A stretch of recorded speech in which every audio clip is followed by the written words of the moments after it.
Anda masih bersama kami dalam NTV Prime Dialog. Saya tengah berdiskusi dengan analis politik Citra Institute, Yusak Farhan. Pak Yusak, what next? Setelah terjadi pertemuan politik Megawati Soekarno Putri dengan Prabowo Subianto, apa dampaknya dalam konstelasi politik nasional tanah air kita?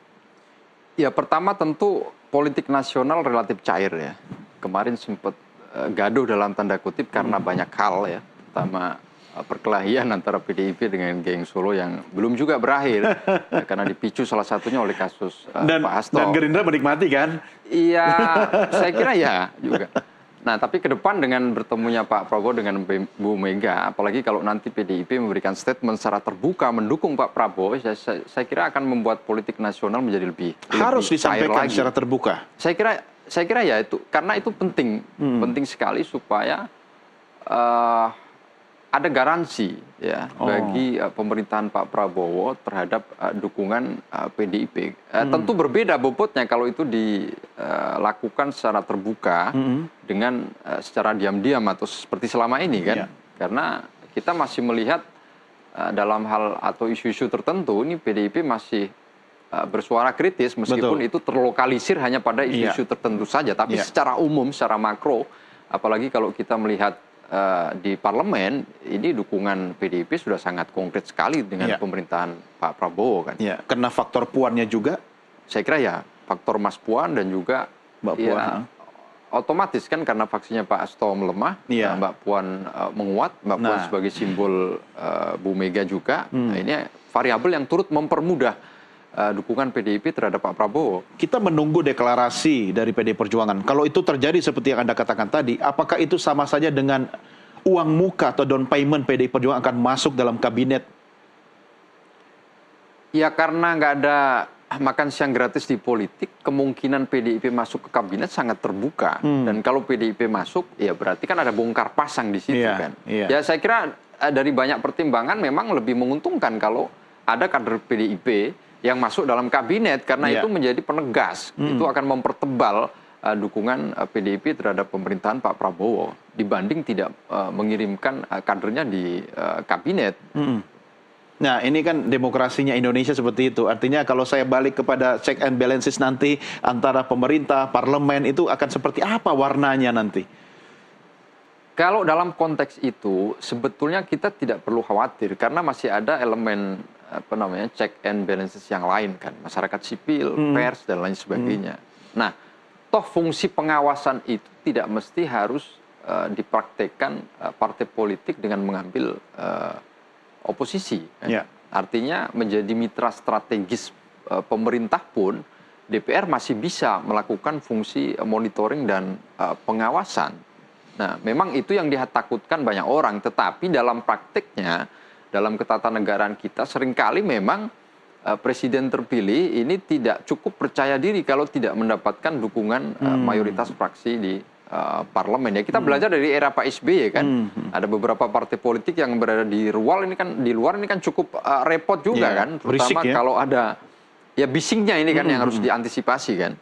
Jadi saya kira Pak Prabowo sangat berkepentingan dalam merengkuh dukungan PDIP untuk menciptakan stabilitas politik tadi. Kalau politik stabil, ya tentu program-program akan bisa berjalan dengan akseleratif, dengan cepat kan. Iya, seperti Anda katakan tidak ada makan siang yang gratis. Artinya kalau bisa bicara bargaining power antara PDI Perjuangan dengan Gerindra, dengan faksi Solo misalnya, Hasto bisa dijadikan sebagai deal-dealan juga, ya kasus terus, tetapi kemudian ada yang didapat oleh PDI Perjuangan.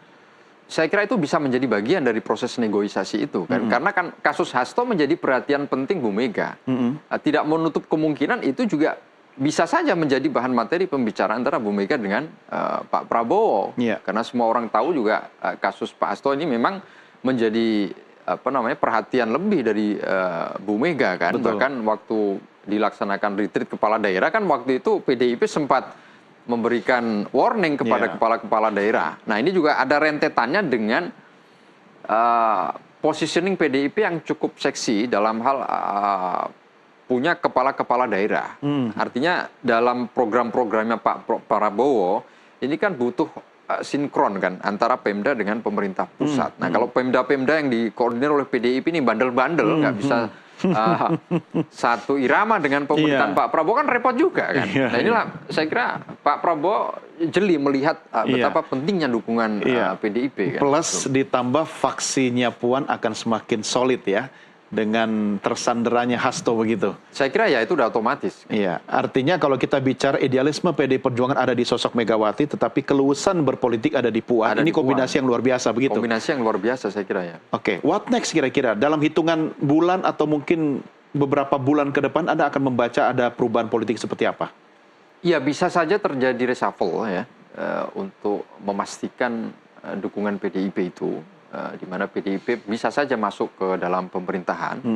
Nah intinya ke depan memang seluruh entitas politik yang ada ini diperlukan untuk bersatu ya. Makanya inilah yang coba dikerjakan oleh Pak Prabowo karena yang dihadapi ke depan ini sangat kompleks sekali. Bukan hanya tantangan nasional tapi juga tantangan global. Karena situasi politik nasional gaduh terus kan repot juga kan.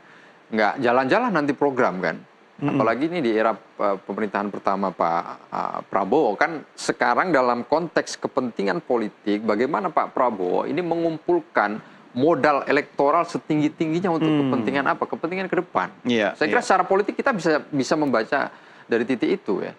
Jadi wajar kalau kemudian istilahnya Pak Prabowo ini menabung yang banyak untuk kepentingan elektoral tabungan politik ya. Jangan sampai namanya kemudian rusak atau hancur di depan masyarakat atau di depan rakyat. Ya, tidak akan ada kekikukan politik ketika wakil presidennya adalah Gibran Raka Buming Raka?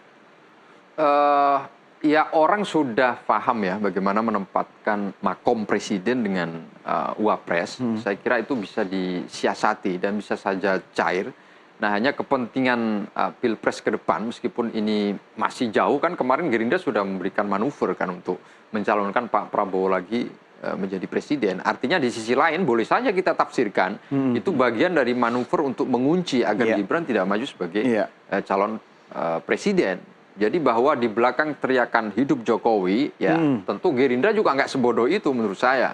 Ya tentu berhitung plus minusnya ke depan seperti apa. Nah, saya kira satu caranya menyikapi putusan MK yang menghapus presidensial threshold atau menolkan presidensial threshold ya dari sekarang Gerindra kelihatannya sudah ancang-ancang lagi untuk mencalonkan Pak Prabowo menjadi presiden berikutnya. Ya, artinya apa yang diinginkan Pak Prabowo untuk kestabilan politik itu bisa di tangan ya saat ini ya. Ya dengan bertemunya Pak Prabowo dengan Bu Mega, saya kira Pak Prabowo selangkah lebih maju kan. Kita tunggu saja besok apa yang akan terjadi dalam waktu-waktu dekat ini. Kan? Maksudnya yang terjadi di Jakarta atau di Solo? Di Jakarta dong. Atau ada yang akan ke Solo? Bisa saja terjadi reaksi kan. Iya. Atau mengirim komunikasi ke Solo, bisa saja kan? Bisa saja, karena ya politik nasional kita kan seringkali disuguhi dengan saling lempar kode kan. Iya. Kemarin Pak Luhut bertemu di Solo dengan Pak Pratikno dengan Pak Jokowi. Ini juga kode juga. Sebagian orang menafsirkan ini bentuk reaksi nih. Ada gebrakan apa nih geng Solo misalnya kan. Ya jadi penuh kode, penuh signal. Tinggal kan? bagaimana kita menafsirkan kode-kode itu ya. Baik. Pak Yusak, terima kasih sudah bersama kami. Sampai berjumpa lagi di kesempatan lain. Selamat malam. Pemirsa, inilah diskusi kita. Dan jangan kemana-mana karena NTV Prime masih akan kembali dengan diskusi atau talk show lainnya. Tetap bersama kami.